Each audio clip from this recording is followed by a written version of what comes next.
usually everyone will get attracted towards the online things, and they will choose the optional online. Which topper have chosen which optional, and you will be choosing that optional because that optional have worked for him, which may not work for you. But this is like a trial room. You go to a shopping and you have a trial room. Yes, which size fits you better, which cloth looks at you better. So that kind of option we are giving at Hyderabad IAS Academy. So today, as an introductory lecture to this optional series, we are inviting Dr. Vivekananda sir, who is himself a civil services selected candidate, and he's recently in the last year results he have produced nearly 20 ranks from Telangana, Andhra region. And yes, please clap for him. And also he is a mastermind of a subject called Anthropology. He is a doctor by profession. He is a civil servant after his selection, and he is right now also one of the best teacher all across India, recognized for anthropology. He is the ethics specialist as well. So without wasting any time, we'll invite him, and sir will take the session on anthropology today. Thank you. Good morning. Sorry I'm a little late, and also I'm slightly unwell for the last 2 days, so pardon me if class is anywhere less effective, but I'll try my best to give as many possible positive inputs. Shravan has rightly touched upon something very important. Like he has rightly pointed out, most of us, while picking an optional subject, we tend to go by market trends. It is not incorrect to go by market trends, but I believe, out of my experience of interacting with hundreds of students over the last 6 to 7 years, you can apply a reasonable amount of logic, and there can be a scientific basis to pick your optional subject. Let me try to demonstrate that for you. And I strongly believe in autonomy of each of you. I believe each of you can think and take a conscious decision on your own. Certain things you cannot just tell that I have taken this option because someone else has told, or you cannot say that my parents asked me to take it, or I have taken it because I am not left with any other option to take. So because in my opinion, choosing a right optional subject is a make or break thing. Something very important, wherein I have seen tens of aspirants who are quite capable of clearing this examination and getting a good rank, struggling to clear even their mains. And if you go and ask them what's actually stopping them, it is a wrong choice of optional subject. So especially as a beginner, you should exercise a lot of diligence when it comes to picking your optional subject. So without wasting much time, let me get into this. It's like this. Let's say if I want to take it for 100%, 30% weightage while choosing an optional subject. 30% weightage we have to give to success rate of that particular optional subject. Before choosing an optional subject, one very important criteria or one very important metric we have to keep in consideration is the success rate. So let me be more specific what actually is the success rate and how to actually get an understanding or where to identify it from. In the last 5 to 7 years, how many ranks this particular optional subject has produced is the success rate. It's that simple. In the last 5 to 7 years, how many ranks this particular optional subject has produced. Ranks, I mean, it's not that just because somebody has got rank 1, that does not mean that you have to blindly pick that particular optional subject. What a serious aspirant has to work out with his own diligence, with his own conscious effort, without believing in anyone, is going to UPSC website on your own UPSC website displays all this information. It specifically mentions the success rate of each of the optional subject. So hope I made it clear. Last 5 to 7 years, how well this particular optional subject has performed, how many ranks it has produced, what is the success rate of this optional subject is something very important you have to keep in your mind. Here, one very common mistake made by most of the students. They just blindly take the optional subject of rank 1, or whoever has become more popular in media on that particular academic year with that optional. Let's say somewhere around one of my friends, he got rank 3. His name Gopalakrishna Ronan K. Some of you must have heard his name. He cleared with Telugu literature as an optional subject. He cleared in some 8th, 9th, 10th attempt, something like that. And he has read so much of Telugu literature because it's quite a big time. It took time for him to clear. He's a very serious aspirant for that matter, but it took him a lot of time to clear. Then most of the students who have never read any Telugu in their life, who can't even properly write in Telugu, started blindly taking Telugu. Then they started facing the heat. Telugu is not easy. You might speak Telugu. Telugu might be your mother tongue. But preparing for Telugu literature is not a small feat. And I don't think there are not many great faculty at that point of time in Hyderabad to give coaching system, to give coaching for Telugu literature also. So I hope I made it clear. Pick an optional subject based on the success rate and don't give 100% weightage to success rate. Only 30% weightage to success rate. Another 30%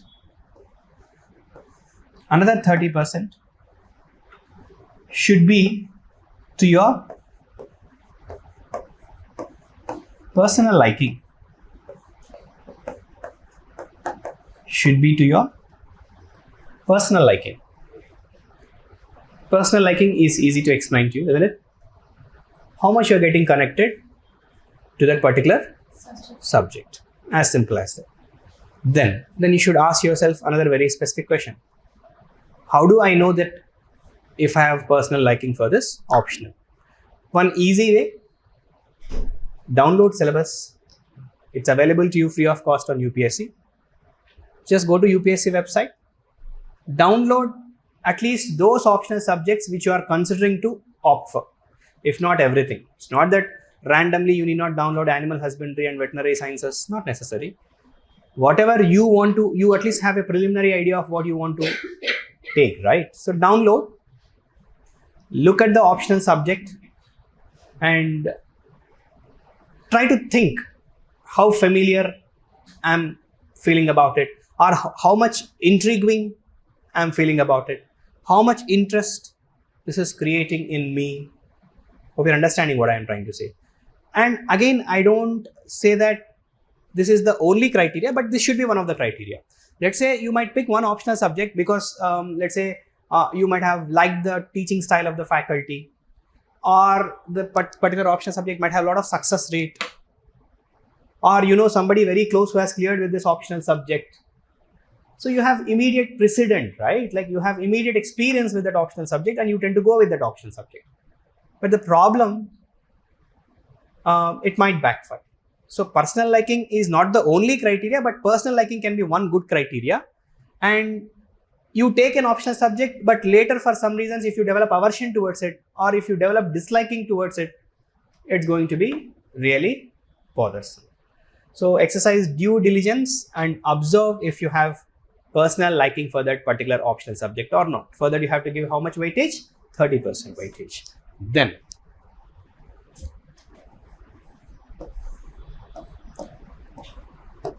another 30%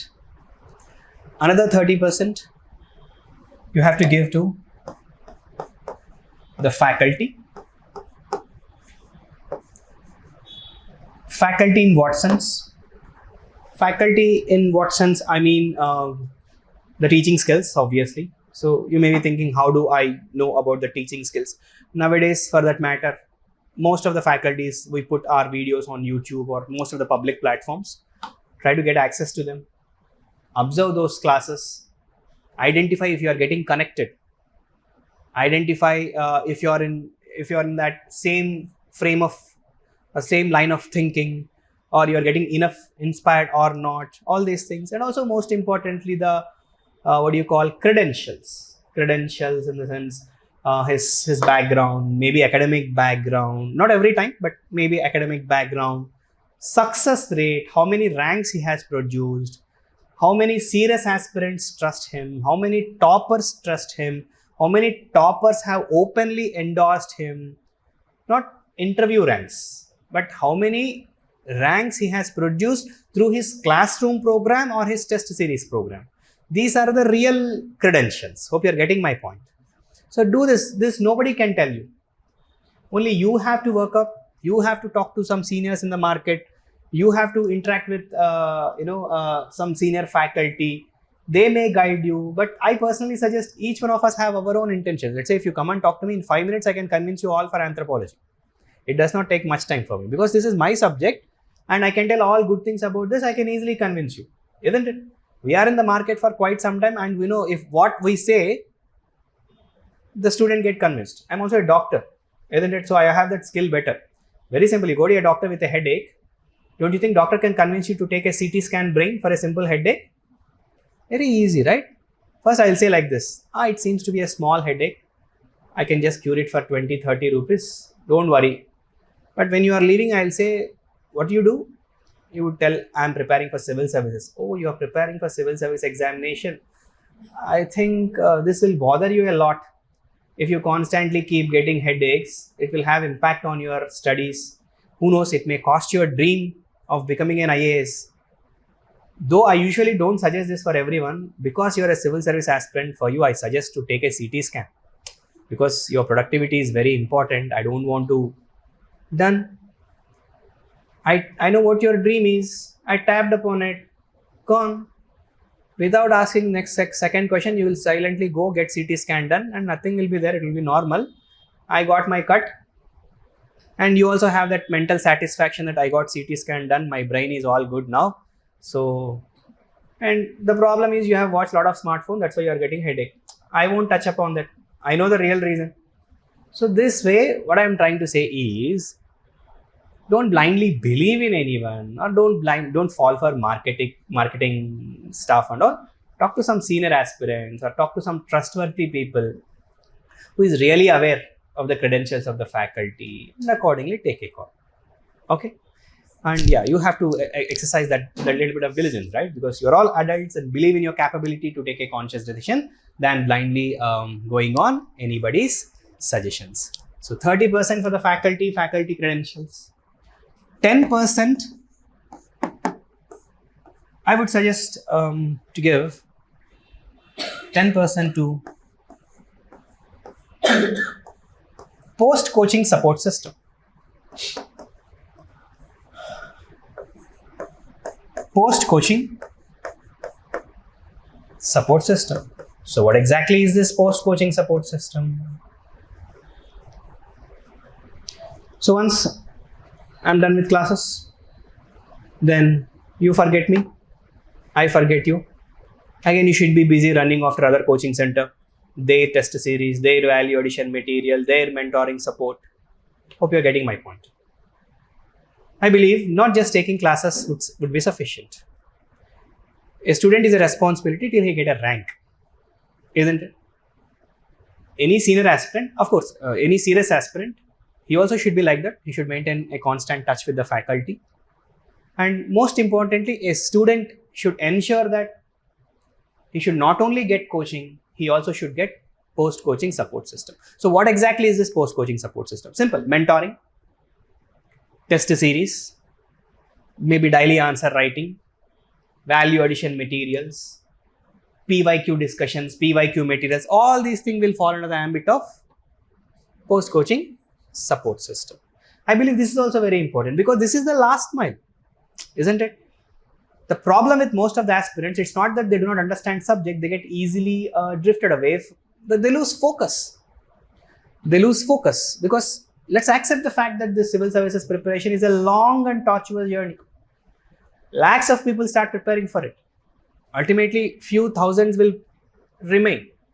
Rest of them, they get drifted away, they lose their focus, they start writing group 1, group 2, SSC, CGL, whatever crap in the market. They just lose the focus. At that point of time, someone has to come to them, someone has to tell them, no, you are here. See, just think where you have started and why you have started. Without exception, all of you, did anyone start here your preparation thinking that I want to become a sub-inspector of police or a constable? No. You all would have started thinking that I want to become an IAS or I want to become an IPS or maybe an Indian Foreign Service officer or maybe a deputy commissioner in Indian Revenue Services. This is the ambition with which you all have started. But the general tendency is to get easily drifted away. You just get drifted away. At that point, somebody has to be there so that you are accountable to them. You are constantly talking to them. You are talking about your vulnerabilities. You are talking about your weaknesses. And you just stay in touch with them. That itself can make a sea of difference in your preparation quality and your journey towards the final result. Hope you got my point. So 10% criteria for post coaching support system. Now I would want you to quickly write these 4 things in your book so that after the session, sit on this, ponder over this idea, then take a conscious decision about your optional subject.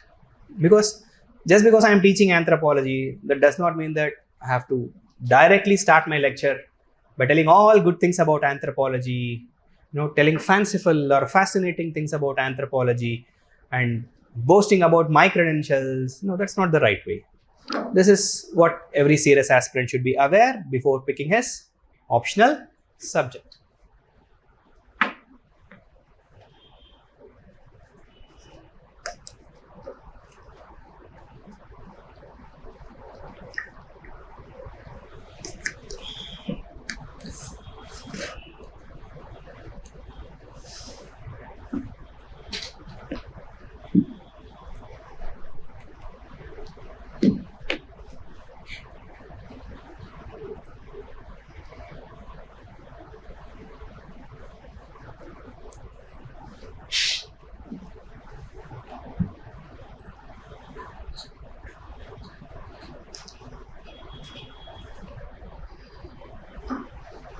Which is done. Then we will get into the actual understanding. So let's be very frank and honest. How many of you actually know anthropology before you started civil services preparation? Anyone here? Even I do not know. I'm a medical doctor. I did my MBBS. 2011 I have come out, and then I got to know that my roommate Himendranath sir is an IPS in Kerala right now. He has cleared with anthropology option. Another roommate, Jayachandra Bhanu Reddy sir, he got 25th rank. He's an IAS Tamil Nadu cadre. Both of them cleared with anthropology optional.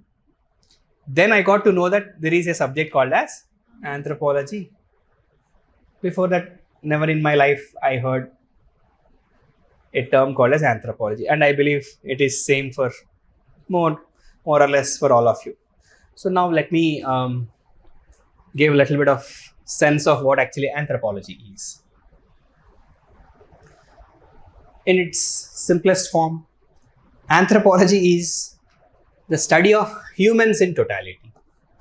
Study of humans in totality.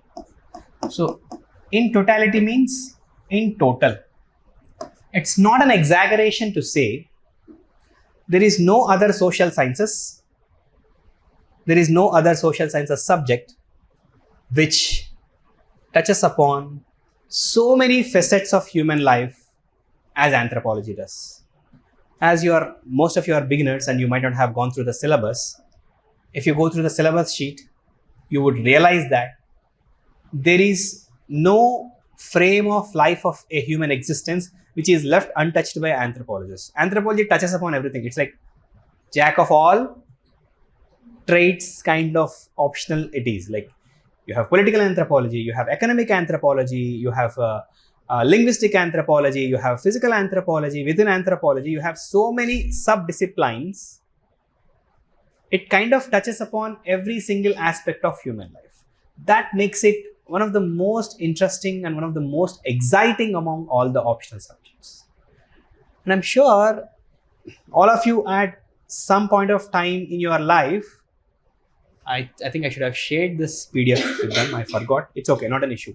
Have you ever seen this image of how humans have evolved from monkeys? That very characteristic image. I'm sure all of you would have seen that. Is that true? But we believe God created us, right? God did not create us. As per science. As per science. So religion is not science. You believe in that? People like Charles Darwin, this is the guy who studied evolution. He said that we all have evolved from apes and monkeys. If that is true, then some of you may be Hindu, some of you may be Christians and Muslims. We all believe that who created us all? God. And what is true? Okay. Then, who created God? Did somebody create God, or God just existed like that? Did anyone see God here? None of you? Not even once? Okay, then how do you believe that He exists? Yeah, the reason I'm asking these kind of questions, anthropology goes to the fundamentals of these kind of questions. If you carefully observe the syllabus of anthropology, we go to the roots, we go to the origins of all these kinds of things.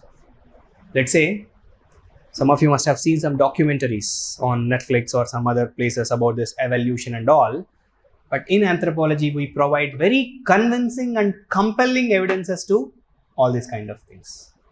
And that is what anthropology subject is all about. Human evolution is one of the core ideas which is dealt in an exhaustive and interesting manner by anthropology optional subject. After talking about human evolution, another very important thing,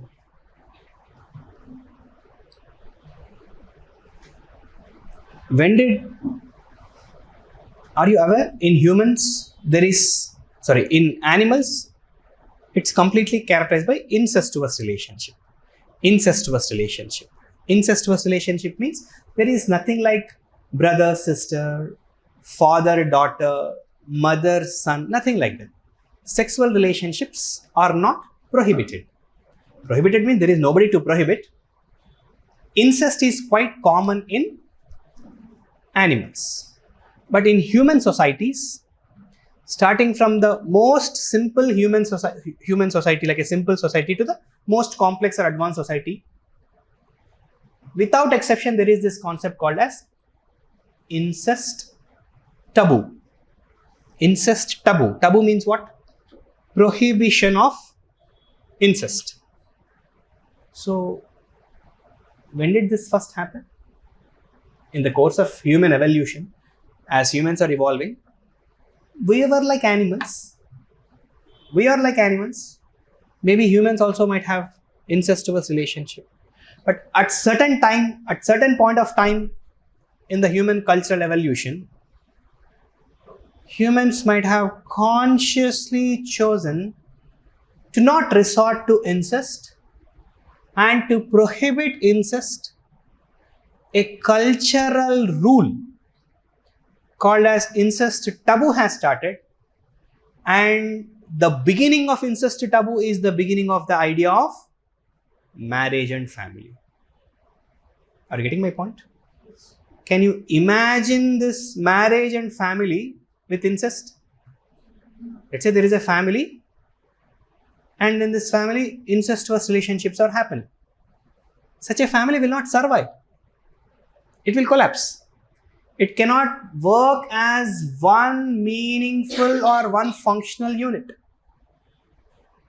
Are you getting my point?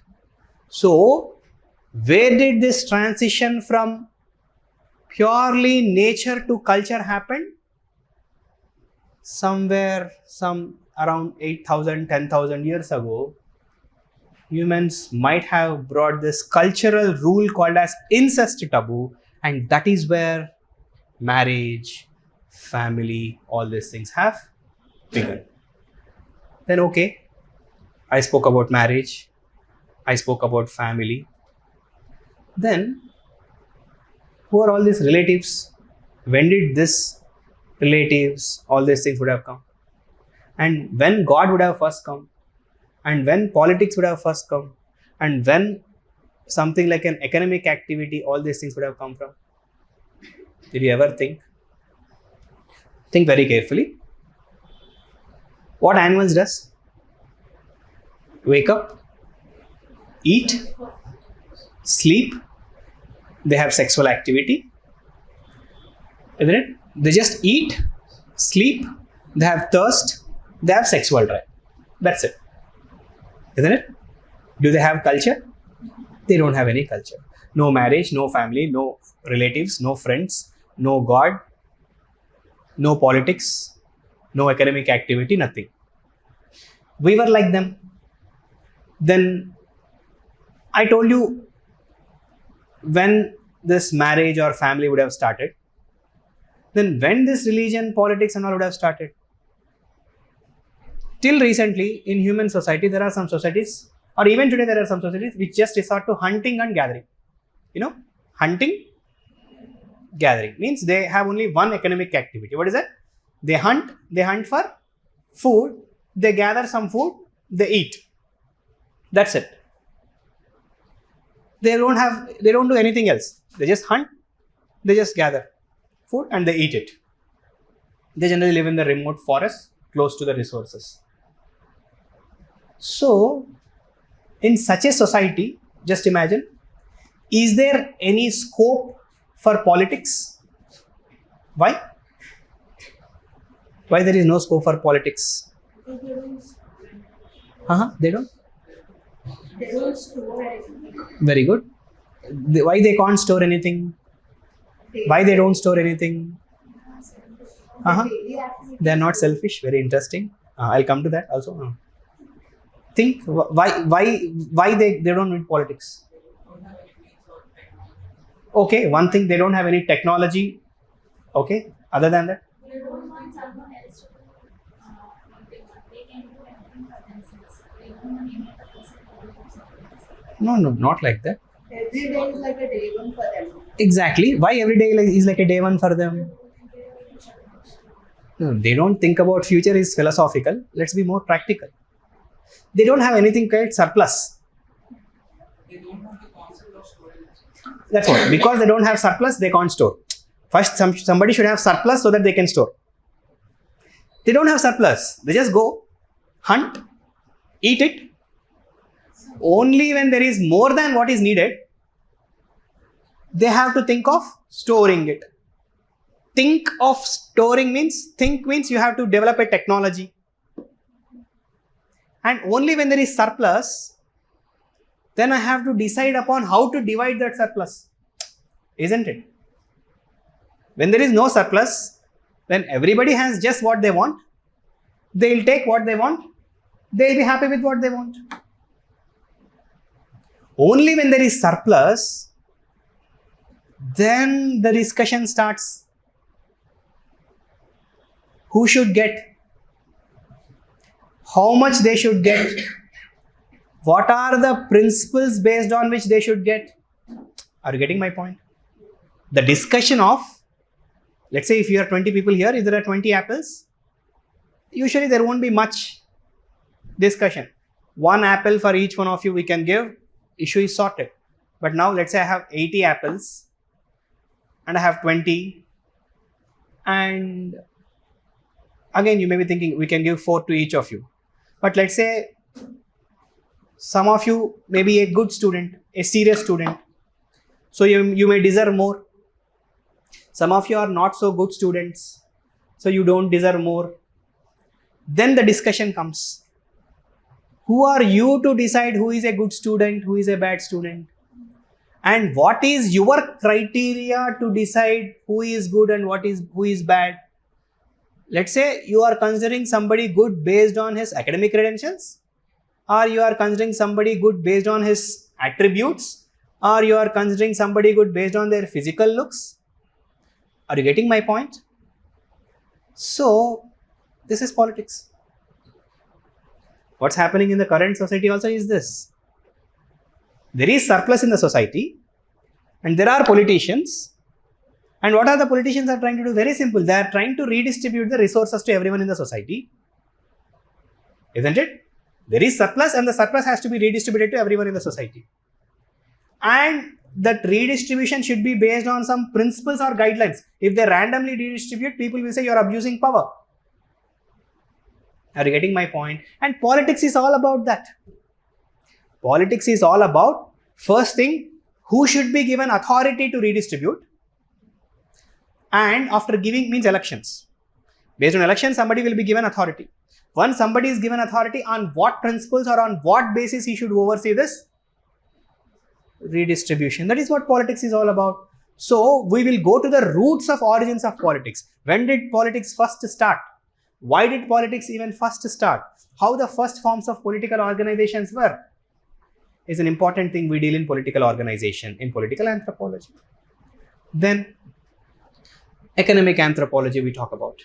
All human societies without exception should start with hunters and gatherers, or all hunters and gatherers. Some point of time, some societies have taken up fishing. Some have taken up fishing. Fishing has more surplus usually than hunting and gathering. Then some from fishing have moved to pastoralism. Pastoralism, livestock rearing of animals. They have more surplus. And when compared to this pastoralist societies, some have taken up small scale agriculture, subsistence agriculture. These have little more surplus. Then after that, some societies have developed intensive agriculture, means aggressively doing agriculture. They have much more surplus. Then some societies have taken up industrialization. They have so much surplus. So this is how the economic organization has evolved over time. And there is no creation of surplus during till a particular phase in the human evolution, only around 8,000 years BC or around 10,000 years ago, the first ever agriculture has started. Before that, all humans without exception are hunters and gatherers. Only some 10,000 years from now or 8,000 years BC, something called as agriculture started, and only with agriculture surplus started to be generated, and only with so much surplus, then all these things like politics, everything has started. Then why religion might have started, or religion in the present form or the present type of organized religion, why it would have started and where it would have started. To oppress people, religion has started. So to explain phenomenon which are unexplainable, religion has started. Okay. Okay. Okay. So religions have started for social gathering. People come to a place or gather and to have some peace kind of. Very good. I understood your point. For that community feeling, religion might have started. Okay. And one of your friends is saying to explain the unexplainable phenomenon, religion might have started. We will take that point also. Anything else? Okay. Maybe for our mental peace, we need something called as religion. We cannot deny that point. That also is correct. Anything else? Why religion would have started? People with common beliefs have come together. Where did that belief started first? Why did that belief have started at the first point? Religion is nothing but a belief system, right? My question is, where did that belief has first started? And why it has first started? To stabilize the society. Why society has become unstable in the first point?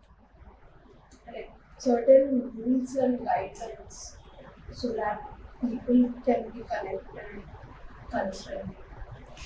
To connect people, you don't need a religion, right? So, do you have people's interpretation of religion? to come out of the oppression from main religion, other few religions are No, we are just talking about the first religion.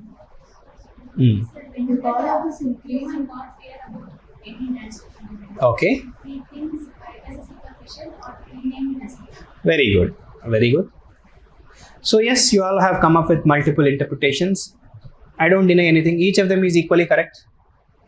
Yes, it's as simple as that. It could have started like this. Humans might have started agriculture and all. Agriculture especially involves a lot of uncertainty.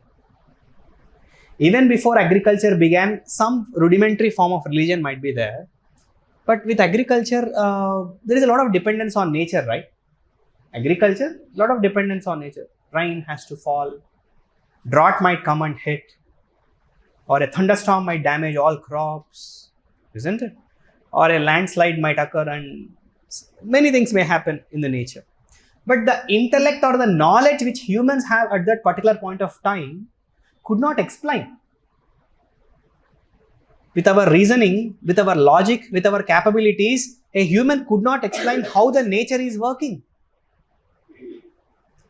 Human could not explain how the nature is working. Then what human would have thought, would have done? He started looking up. There is something beyond nature. It is supernatural. And people started believing in the supernatural. And that belief in the supernatural is nothing but religion. If you go to any standard source and check for the definition of religion, it will be like, religion is a belief in the supernatural. Religion is a belief in the supernatural. We could not explain, but we want to explain. We want to take control of the things. We could not take control of the things. Human mind could not remain calm. Then it has accepted, made peace with the fact that there are many things which are beyond our imagination, which are beyond our explanation, which are beyond our logic. And we have attributed them all to the supernatural. And we called it as God. And we started looking up. So that is where the religion might have started. And we deal with a lot of depth about how religion started, how religion evolved, and how religion got consolidated, why religion exists, what functions religion does in the society. All these things we'll be discussing as part of that one particular topic called as religion. Let me initiate a small discussion with you. You're all matured guys. Is religion relevant in contemporary times? Yes, no? Tell confidently. Why so much hesitancy? Is religion relevant? Relevant? Yeah. Why do you think it is relevant? Politics. For politics, you don't need religion, right? They are using religion for politics. So you mean to say that that's how it is relevant?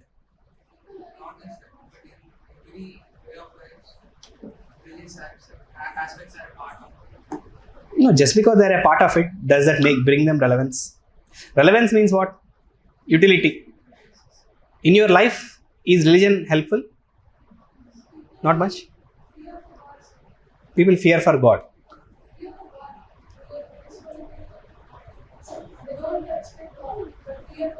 People fear God. Is it good or bad? Why? Why it is good? Very good. Wonderful point she has mentioned. Religion is a mechanism of social control, even today. Even today, some people do not commit crimes, not because they fear police, not because they fear their parents, or not because they fear their friends, not because they fear that God is looking from. So let me not do it.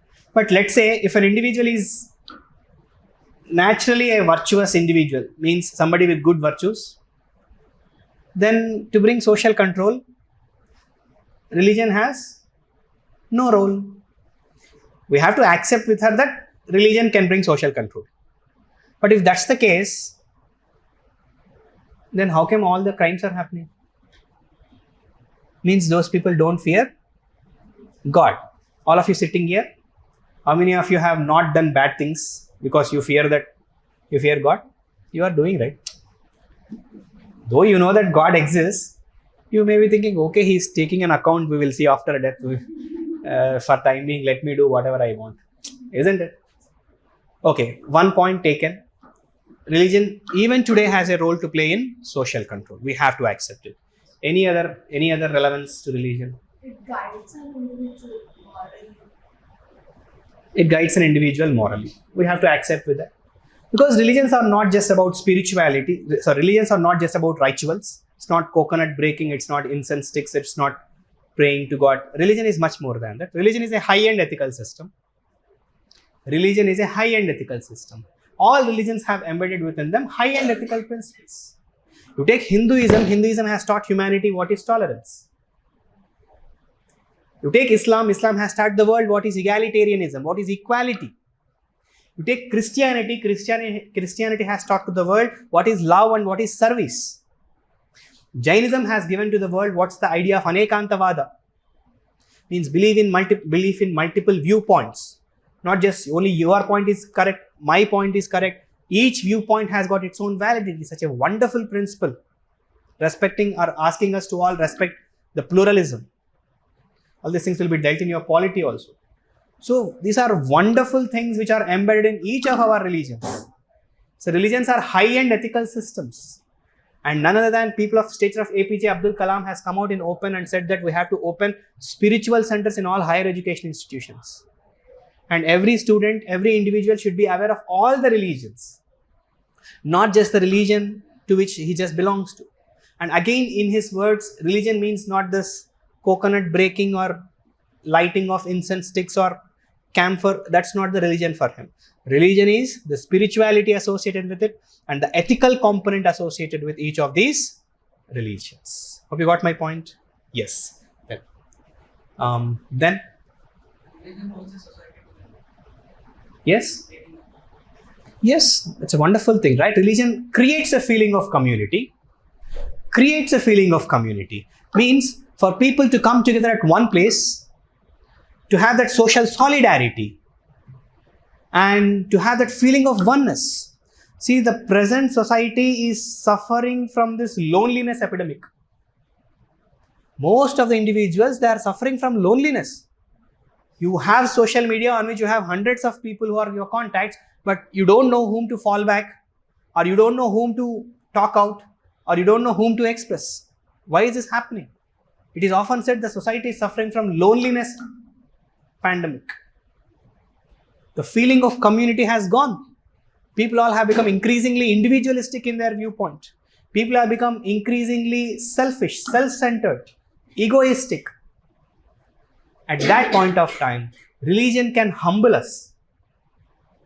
Religion can make us feel connected. Religion will bring people together. Religion will instill in us the idea of interdependence. We are not born like an individual, single individual. We are all meant to depend on each other, help each other, live together, love people, and that is how we are supposed to live. So all these beautiful things religion will teach us. Are you getting my point? So religion continues to remain relevant in our society. These kind of questions they ask in our anthropology, they ask in ethics, they ask in essays. That's the beauty of this optional subject called as anthropology. If you master this optional subject, your art of writing essays will become phenomenally simpler. And especially your ethics will become very easy if you properly do this optional subject called as anthropology, right? So yes, I told we deal with things like marriage, family, kinship, religion, political organization, economic organization, especially their origins, how they have evolved over time, why they have evolved in certain ways they have evolved. This falls under the mandate of socio-cultural anthropology, which is one of the most important component of anthropology. Is that clear? Then another major branch which we will be studying as part of syllabus is physical anthropology. Physical anthropology. And this is where, a lot of misconceptions do exist about anthropology.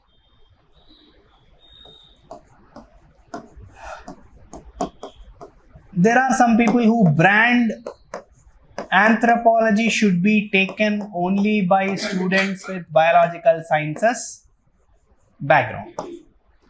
Let me clear all these misconceptions for you. Let's say from my institute this time, like rank 22. He's my interview student. He cleared with anthropology. He's a doctor, he's an exception. He's also junior in my medical college. He's an exception, just leave him. 40th ranker, Ashrit. He's from BITS Pilani, engineering background. Nothing to do with biology. Rank 78, Utkarsh Kumar, IIT Delhi, means no biology. Then rank 315, Ashrita. She also, Ashrita is she did her BA something in Kakinada. So definitely not biology. 2021 ranks. Rank 15, Yashwant, Polarity Engineering College, Engineering. 28th rank, Maurya, NIT Warangal, Engineering. 160 rank, Chaitanya. She's from NIT Warangal. So right in front of your eyes, you have so many examples. This year, rank 3, Uma Harati. I think she's IIT Chennai. Now, results are speaking for themselves. Even if anybody is trying to confuse you by saying that you have to know biology to clear anthropology, it's absurd. When compared to the amount of biology which you read as part of your science and technology in general studies, the amount of biology you have to read in anthropology is only half of it. You read more biology, you read more genetics in your general studies, general science. If you have ever seen the question papers, we just go back and see science and technology PYQs, mains general studies. You will find questions on designer baby, you will find questions on recombinant DNA technology, you will find question on mitochondrial DNA studies, you will find questions on fixed drug dose combinations, you will find question on performance enhancing drugs. In general studies, they are not stopping. They are asking very current events, that too from authentic sources like Science Reporter and all recent and Yojana. From these sources, they are asking wonderful questions. When compared to that biology, the amount of biology you need for anthropology, I'm not exaggerating, you can just cross-check with any of the serious aspirants and seniors also. It's only half of what you read as part of your general science. So let me clear all these misconceptions. And even in the physical anthropology, we are not interested in the biology. The reason why we study physical anthropology is we want to understand variations in the human, variations in the way humans look, and variations in the way human functions. You may be thinking, what is this variations?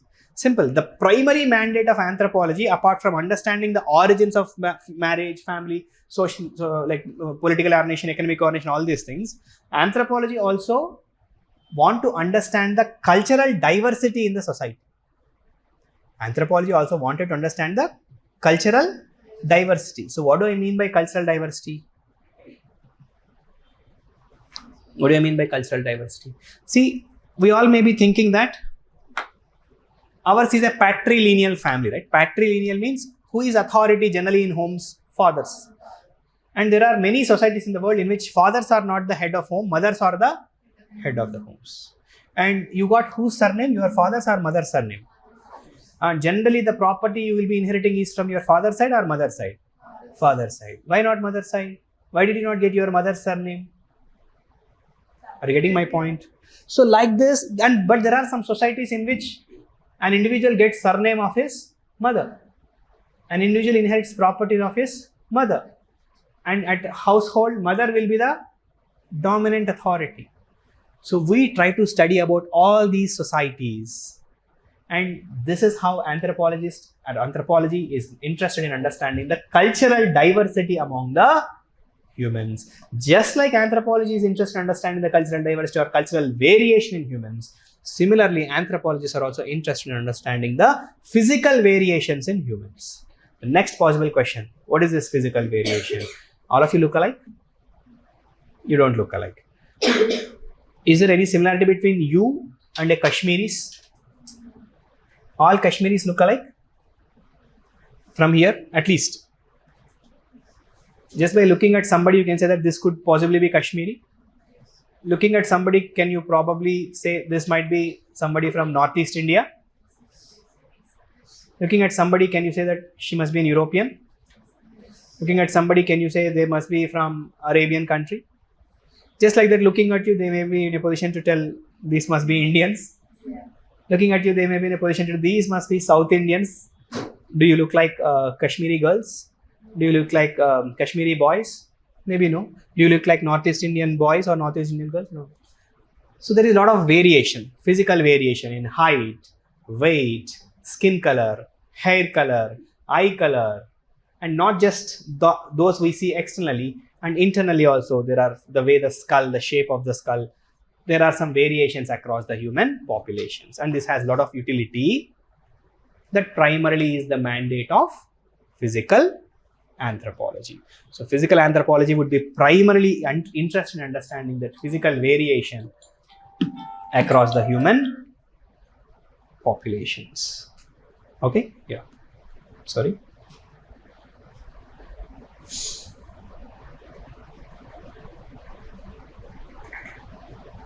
So apart from this,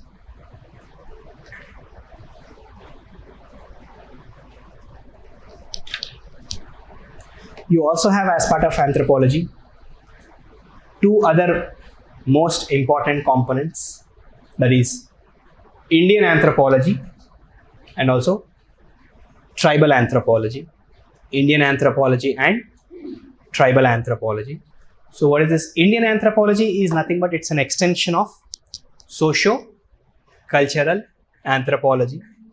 And as part of this Indian anthropology, you study about certain things like caste system, joint family system, and how Indian villages are organized, how things work in Indian village, isn't it? Indian villages, if somebody is from small town or a village, even today, it's not an exaggeration. People belonging to scheduled castes or people belonging to Dalits or other OBCs, they will not stay in the center of the village. Generally, their habitations will be at the outside the village, isn't it? SC habitations and even tribal habitations. Have you ever observed this? These are all very common things in India. Means caste system we think might have gone, but caste system is still entrenched in Indian society. Did you guys ever think what percentage of marriages in our country are intercaste marriages? Percentage of marriages in our country which are intercaste. Any idea? Just take a random guess. Just some 6 to 9% according to different studies. Only 6 to 9% of marriages in this country are, means more than 90% of marriages in this country are same caste marriages. Why?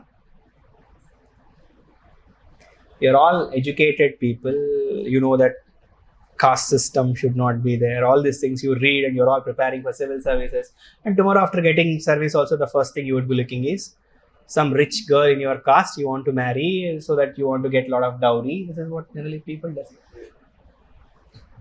Why? And let me ask this question: Is same caste marriage still relevant? Do you think same caste marriage is still relevant? Yes. Why?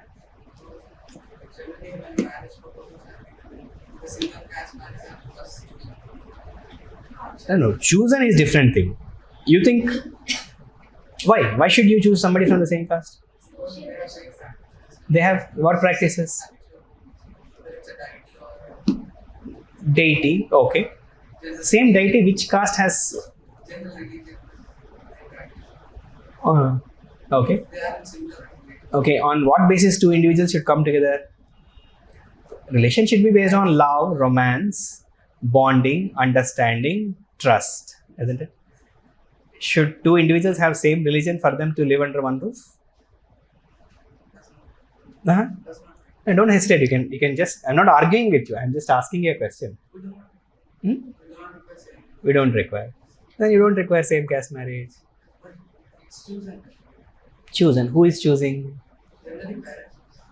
Yeah, you are an individual, right? You means not you. In general, individuals have to choose like whom they have to marry, right? Because are parents going to live with them or you are going to live with them? Of course, parents also live at times, but most of the time we will be living with them.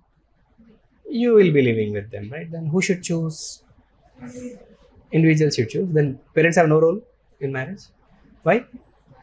Marriage is a social union, right? Is it in union of just two individuals? If you see the definition of marriage, you will see that marriage is union of two individuals sanctified by society. Marriage is union of two families. Also, so is marriage union of two families or two individuals? Two families. In India, two families. Okay. Okay. Two individuals should live in society. So what will society do if two individuals choose to marry? It will outcast them. Why? Is it okay to outcast? Just ponder over it, because these are the kind of things they're asking in the exam. I'm not talking anything fanciful or not talking anything sensational. UPSC is interested in testing your understanding on dealing these kind of topics. Tomorrow when you become civil servant, these are the kind of social issues which you are supposed to address. They have asked questions on live-in relationship. They have asked questions on adultery. They have asked questions on premarital sex. They are asking these kind of questions in the examination. You can't shy out. You can't consider them as taboo topics. For a UPSC civil service aspirant, there are no taboo topics or there are no prohibited topics. And you should come out of those shells. You should not feel shy to express your ideas. And for that, you have to read a lot. You have to read a lot, build your argument, build your opinion, and do not get easily swayed by anybody's opinions or anyone's. See, you should not blindly believe anyone. Even if I say something, you should not believe it. You should learn to question. You should learn to think. Think critically. Think critically unless you get a satisfactory answer. Don't just stop short of asking questions, getting answers and satisfying with the answers. That's not the attitude of a serious aspirant. Most importantly, you should question yourself. Before questioning anyone, you should question yourself. Because when you start your preparation, all of you would have come with a lot of stereotypes. All of you would have come with a lot of prejudices in your mind. A lot of preconceived notions in your mind. This is one such examination which can shatter all your stereotypes, which can break all those prejudices or preconceived notions which you have harbored, which you have been lodging in your mind for so long. Move out of that comfort zone. Try to think. Try to critically think. And you are born in such a country where you are encouraged to think, isn't it?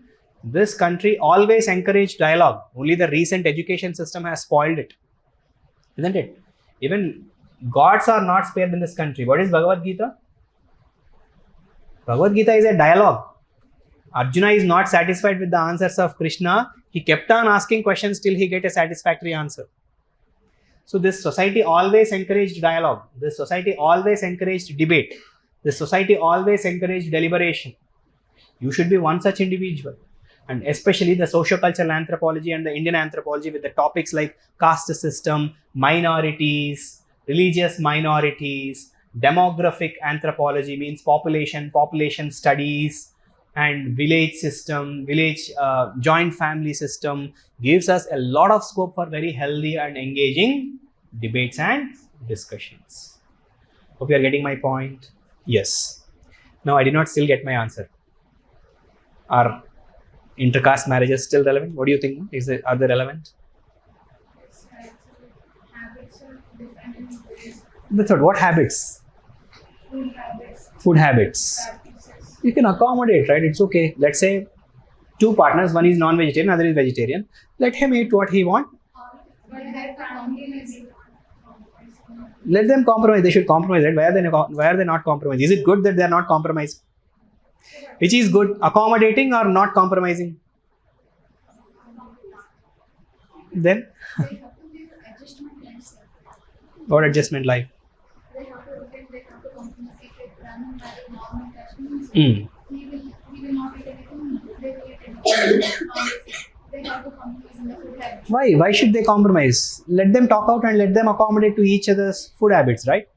Just because of the food habits, that should stop two individuals from getting married. It's also different in the culture. It's okay, let both of them be celebrated. You celebrate your festival, I'll celebrate my festival. Both of us will celebrate both of the festivals. Life is festival. Beautiful, isn't it? Is it wrong to celebrate somebody else's festival? Let's say your Muslim friend has invited to her home for, let's say, some Ramjan, and they gave you a lot of biryani, very tasty biryani. Will you say that this is not my festival? Damn God, first let me enjoy the biryani, isn't it? So why not? Let's enjoy all the festivals. Let's get exposed to all the cultures. I'll try to. One of the books I've read this. In the past, there is a reason why the same caste marriages were encouraged. The reason being, in India traditionally, caste is associated with occupation, isn't it? Every caste has its occupation, isn't it? You are very much aware. Goldsmith, one occupation. Blacksmith, one occupation. Every caste has a specified occupation in the past. But in the present society, with the advent of education, isn't it? With the advent of education and with employment opportunities coming up, government jobs, private jobs, migrating out of the country, with all these things happening, are people still doing the same caste-based occupation? People are not still doing the same caste-based occupation.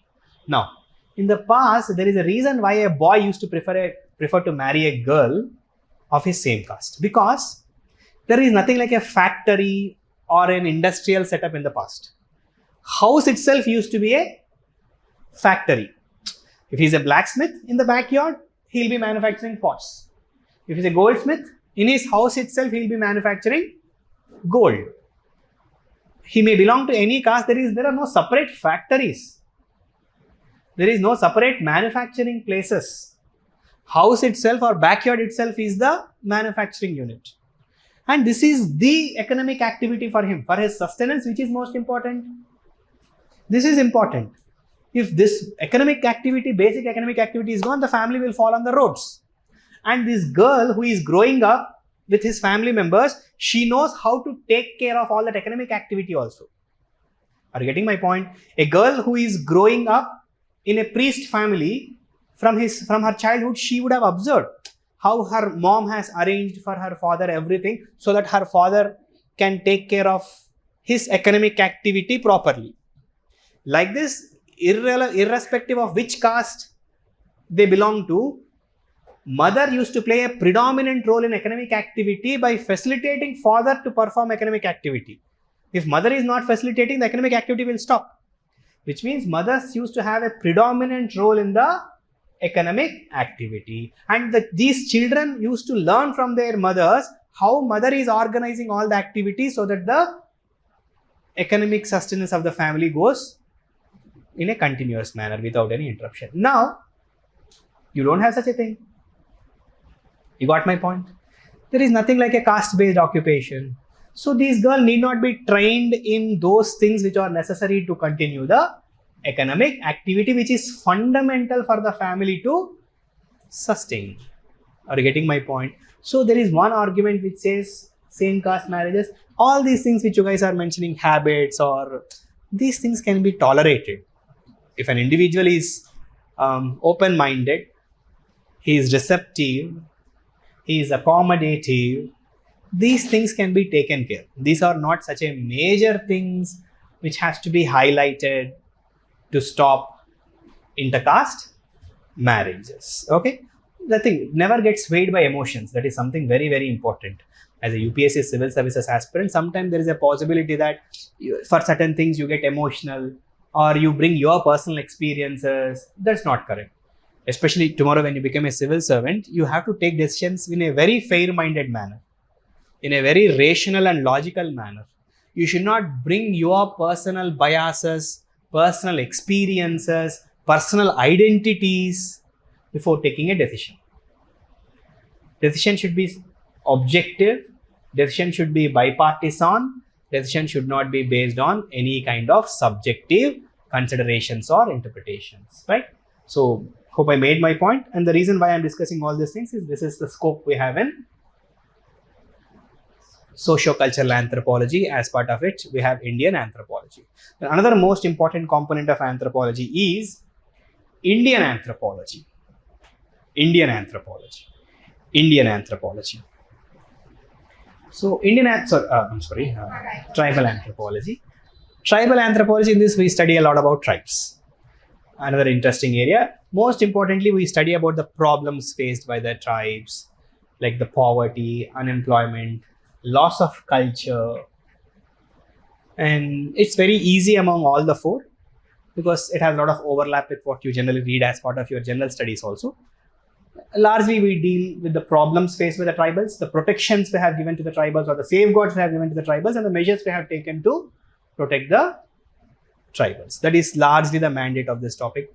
I'll just give you a taste of how important, especially because you're all aspiring to be civil servants and you are future civil servants.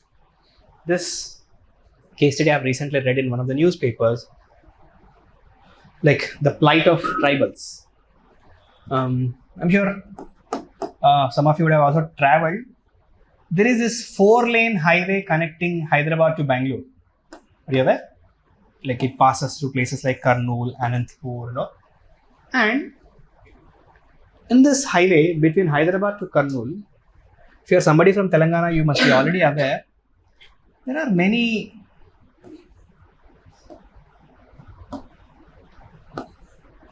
tribal hamlets, especially this Lambadi, Sugali hamlets are there. There are many hamlets. These people, they are happy people. These are the tribals. Telangana as such, Telangana is a land of forests. Traditionally, Telangana has a lot of forests. That is the reason all this Batukamma festival, even Bonalu festival, these all have a forest backdrop to it. You see what Batukamma is? Batukamma is nothing but collecting the flowers, wild flowers, especially from the forests, and drowning all these flowers in the nearby lake. Why? To purify the lakes. It is believed that these wild flowers have purifying effect, so the lakes get purified. That is the intention with which they have started this Batukamma festival. Very noble intention. Telangana is land of lakes, right? Plenty of lakes. Nowhere in at least India you will find as many lakes as you have in Telangana. Thanks to the present government's effort, I think they have revived lots of lakes. Some program they have launched, and they have revived lots of lakes also.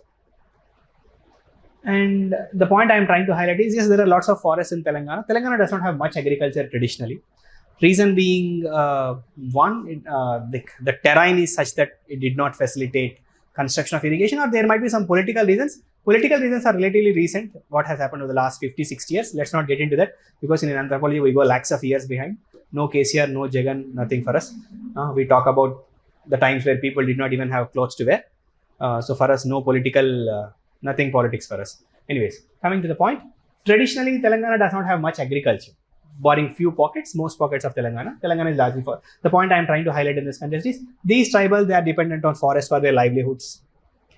They used to collect forest-based products. They used to sell them, make money, and generally this Sugali, Lambadi tribes, they are pastoralists. They rear livestock. And they also have this habit of taking intoxicants. That is part of their culture. Nothing to judge about it. We should not judge also. In most of the tribal cultures, it is very much okay to have alcohol. Alcohol means not Indian-made foreign liquors or not that. They just take this mahua flower will be there. That mahua flower, they will brew mahua flower, and that brew that came out of the mahua flower, they consume. It's very healthy actually.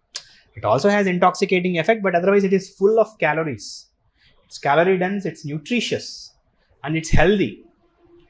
But what we have done in the name of forest protection, forest conservation, that drama, this drama, we have denied them access to forests. So when we have stopped them, or when we have denied them access to forests, but their cultural habit is consuming alcohol, they started getting addicted to desi liquor or our Indian made foreign liquor, which is being sold in the bell shops or whatever wine shops available in the rural areas. Now, coming to our particular case study, government has, previously it used to be just a single line or 2-line highway. Now government has made it a big, around 4-line, at plus some places a 6-lane highway, and in this process they have not constructed any underpasses, road over bridges, nothing. And these poor tribal men who are otherwise addicted to alcohol, And in the process of expansion of the road, another phenomenon happened. Their hamlets got dissected. What did I tell? Their hamlets got dissected. Dissected means there is their hamlet. Suddenly you are expanding the road. So what happened? Other side of the road, this hamlet on other side of the road, people on other side of the road, they got shattered on this side, other side of the road. Initially they thought it is okay, we have to just cross the road. But just imagine what is the speed of the vehicles on that road. 120, 140, and there are people who drive 160s also. And these tribal men, adults, they used to consume alcohol, and in that intoxicated condition they used to cross roads and they got mowed down or they got hit by moving vehicles. Tens or hundreds of tribal men died because of this. And now all these tribal hamlets, these are the hubs of prostitution. Go to that Rajapuru, Chegur, all these areas, these are hubs of prostitution. And who are the prostitutes? These poor tribal women whose husbands, whose sons died at very young age because of road expansion. And we call this development, isn't it? This is development, right? Road expansion. We have developed a lot. We are traveling from Hyderabad to Bengaluru in 6 hours. Previously, it used to be 14 hours. Is this the human face of development? This is not the human face of development. And in the name of development, we have wreaked a havoc on the lives of these people, right? So much that it's a social disaster if a woman has to sell her body to take care of her family. Nobody generally would do it willingly, right? Who would willingly sell their bodies to make money? Because they are left with no other option, because they don't have any other skill, they are not enough educated, they are not provided for any financial compensation, they have to resort to prostitution and make money. So this is a social disaster. This is inability of the society. We are unmindful of their requirements, but in the name of development, such a development we don't call it an inclusive development. Such a development we call as a socially sustainable development. This is not a sustainable form of development. Nobody wants this kind of development. So our general tendency is to get confused between this kind of development and what's the real or meaningful development is. Hope you understood. So tribal anthropology deals with lots of such problems faced by the tribals as they get exposed or they came in touch with modernity,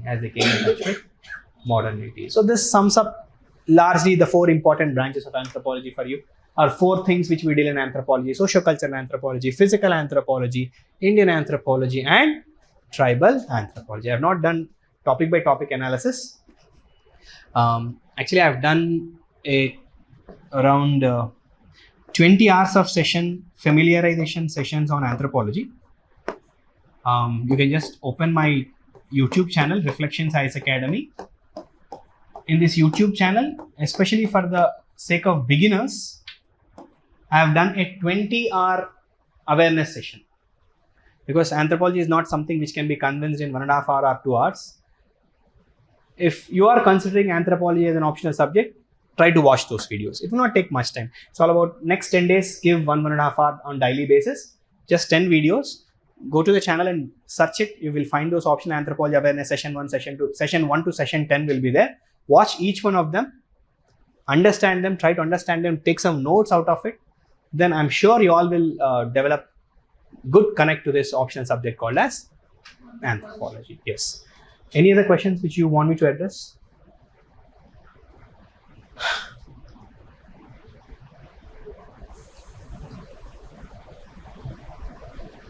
Yes, please.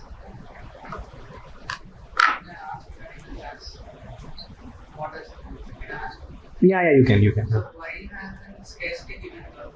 Why hasn't? Scarcity in any society given birth? Why hasn't scarcity given? Development in society. Sorry, I did not get your point. Surplus has developed in society, but why scarcity has not developed? Scarcity will not contribute to development, because that's what, when something is scarce means something is less available. Then we use it effectively. That's what, you may use it effectively. Using it effectively is the next thing. First of all, it has to be available, right? Let's say there are 100 people here. If the food is available for only 20 people, how long you can sustain with it? It's not possible. Irrespective of how much efficiently you use it, there is a threshold. Beyond a threshold, you can't do anything out of it. Yeah. Scarcity will not contribute to development. Scarcity, wherever there is scarcity, the populations will not grow, isn't it? Why populations do not grow in deserts? Scarcity. Desert does not even support the population growth. Why there is a lot of population in the plains? Why Vijayawada developed as a city? Or why most of the cities have come on the riverbeds? Because they have surplus. They support agriculture. They produce surplus that stimulated the growth of cities. Any need provides a solution. Any need or any need to search for solution. Here also we are having a specific need for a solution. Exactly. Why didn't we? That's what people tried. Wherever people tried, they have evolved. Because, see, I agree with you that whenever there is a need, the necessity will create invention or innovation, and people will try to evolve solutions for it. But even for that, there is an environmental barrier, isn't it? Let's say, can you bring sea to Hyderabad? Not possible, right? Hyderabad want to develop. Hyderabad want to, Hyderabad want to be one of the world's largest trading center. It's not possible, right? You don't have a port. Without having port, you can't be world's largest trading center. Maybe you can become world's largest manufacturing center. Maybe you can become world's largest service sector giant. But it's not possible to have so much trade without a seaport, right? These are environmental barriers. So people have tried, but environment always creates the limitations. We have to accept it.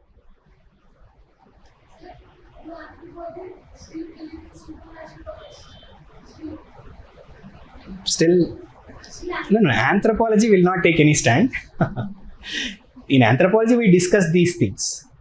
Obviously, see, when anthropology, it's not that anthropologists will come out in open and say there is no God and all, but the explanations speak for themselves.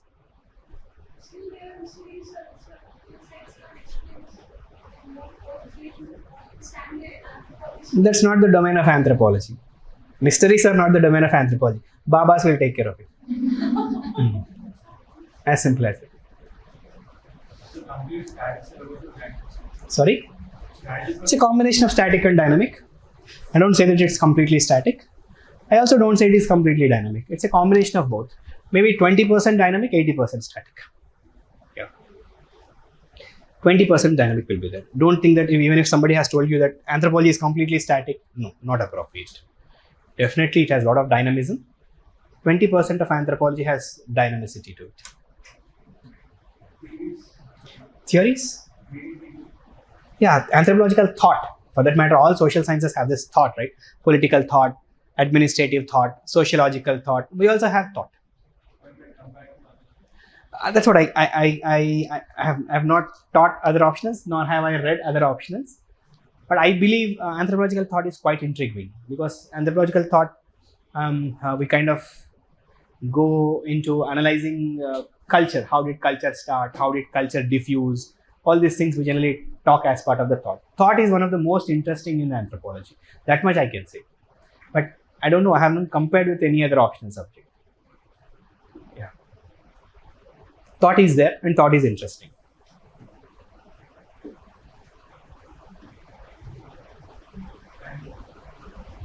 Sorry? The module and all, those details Shravan or Rohit will communicate with you guys. Any other subject related queries or anything as such? Sure? So what is the success rate? Success rate? See, I teach anthropology, and right now it's the trending option. All of you must be already aware. Lots of ranks from Hyderabad. In Hyderabad, generally Hyderabad is considered as Mecca of anthropology. There are many anthropology faculties here, and as such, Hyderabad is known for anthropology. I don't know if even if you're beginners, I believe you must be aware of this. Again, I'm not dissuading you from taking other options, something like that. I'm just reporting some facts to you. Generally, Hyderabad is known to be popular for anthropology. Generally, people consider it as like that.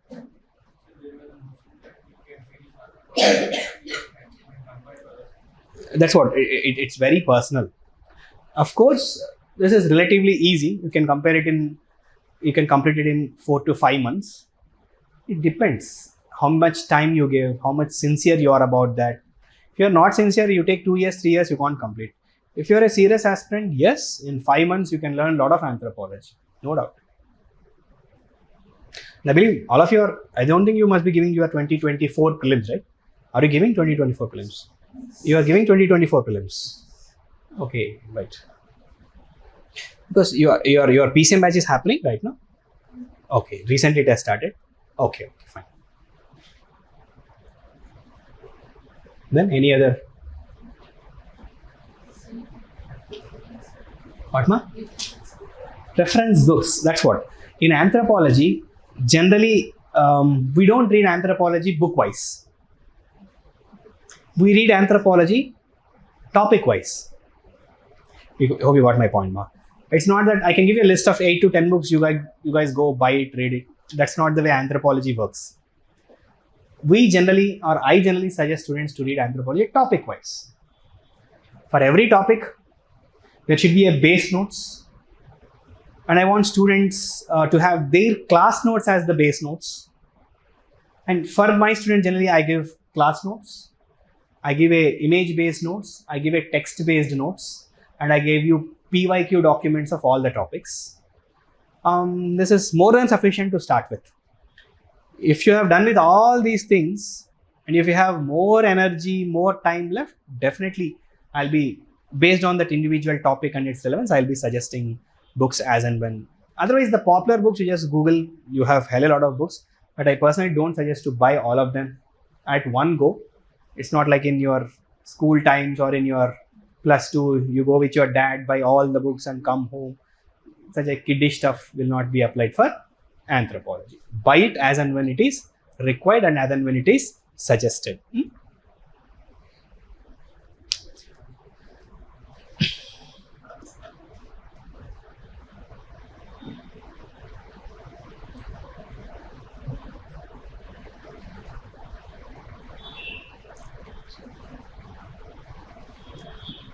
Okay, so with a hope that all your queries are addressed.